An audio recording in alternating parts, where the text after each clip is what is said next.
All new at 11, an I-Team investigation. Kids taken out of the classroom and committed to psychiatric facilities before parents are ever notified. I-Team investigator Katie Lagrone exposes what one lawmaker calls a gap in state law, keeping parents in the dark.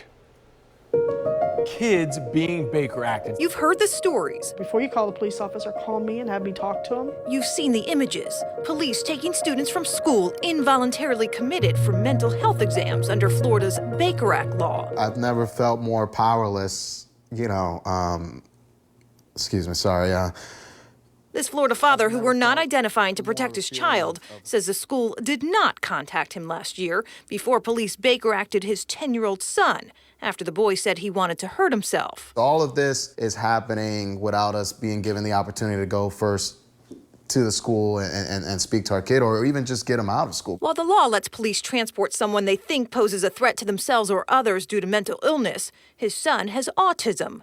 Not a mental illness, say experts. He does not experience the world the same way that you and I, who are not on the spectrum. The number of Baker-acted kids in Florida is up 55% in 7 years, according to university researchers. Nearly a quarter were taken into custody at school.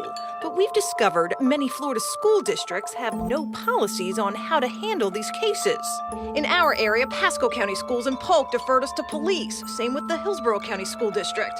We do not do Baker Acts, law enforcement does. So we don't track Baker Act, a spokesperson told us in an email.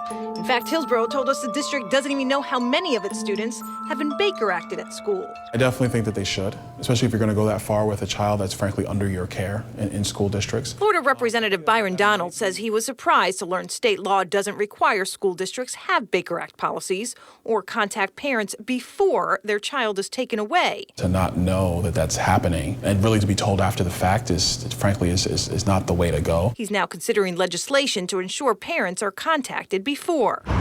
There's tons of letters in here. For the last year, Diane Stein, executive director of Florida's Citizen Commission on Human Rights, has mailed these letters. Right here was the first letter that I ever got, right here. Pleading with schools and police to get parents involved early on. A lot of what happens with children is simply antisocial behavior. It is not necessarily a mental illness. I think it's common sense. The Tarpon Springs Police Department said it's seen positive changes since taking her advice. Now we're directing our officers to make that contact prior to the actual custody, to try to involve them in a decision that's best for the child. Give the parents an opportunity to be a parent. This father now sharing his story in hopes the law will let them. To this day, my son still has nightmares, still wakes up in the middle of the night, still saying he's going to get arrested. What good did that bring? Other law enforcement agencies have also updated policies on student Baker Acts. For details, head to our website. I'm I-Team investigator Katie Lagrone, taking action for you.